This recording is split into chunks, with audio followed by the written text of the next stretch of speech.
Alors, dans l'exercice 1, on va donc chercher à calculer la dimension de sous-espaces vectoriels. L'idée à chaque fois, ça va juste être de trouver une base et ensuite de compter le nombre d'éléments. Dans la question 1, par exemple, on a un sous-espace vectoriel qui est sous forme cartésienne. Pour trouver une base, méthode habituelle, on va le mettre sous forme vectorielle.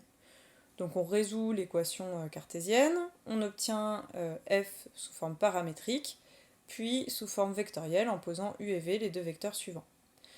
On obtient une famille génératrice, qui est une famille libre puisqu'ici il n'y a que deux vecteurs et ils sont non collinaires, donc vous avez une base. On compte combien d'éléments il y a dans cette base, ici il y en a 2, donc la dimension de f, vous l'avez trouvée, c'est 2. Il faut bien remarquer que c'est intuitif et assez facile à comprendre, hein, cette notion de dimension. Là, si vous revenez à la définition de f géométriquement c'est un plan. Pourquoi ? Parce que là vous avez une équation cartésienne de plan. Le plan est de dimension 2, c'est cohérent avec votre résultat et la définition qu'on a donnée.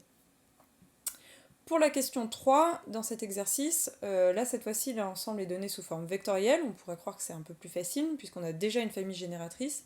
En fait attention, souvent ils sont un peu plus compliqués ces exercices-là parce qu'il va falloir soit montrer que la famille est libre, soit enlever autant de vecteurs qu'il faut pour obtenir une famille libre.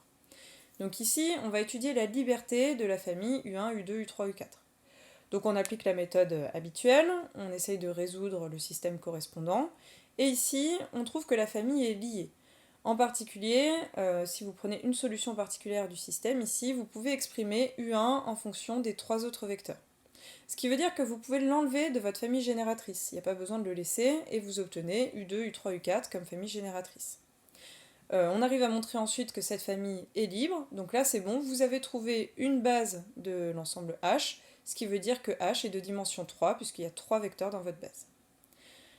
Un dernier exemple avec un ensemble qui n'est pas un ensemble de k puissance n, l'ensemble des matrices carrées de taille 2.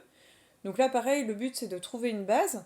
En fait on en avait déjà fait des exercices de ce type-là. Les matrices élémentaires forment une base de M2 de R. C'est assez facile de montrer que c'est à la fois une famille libre et génératrice. On compte le nombre d'éléments, il se trouve qu'il y en a 4, donc la dimension de M2 de R c'est 4.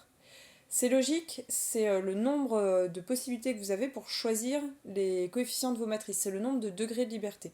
Donc encore une fois, c'est une notion qui est assez intuitive. Retenez bien par contre la méthode pour trouver la dimension, pour démontrer que la dimension est 4. Il suffit de trouver une base de votre ensemble.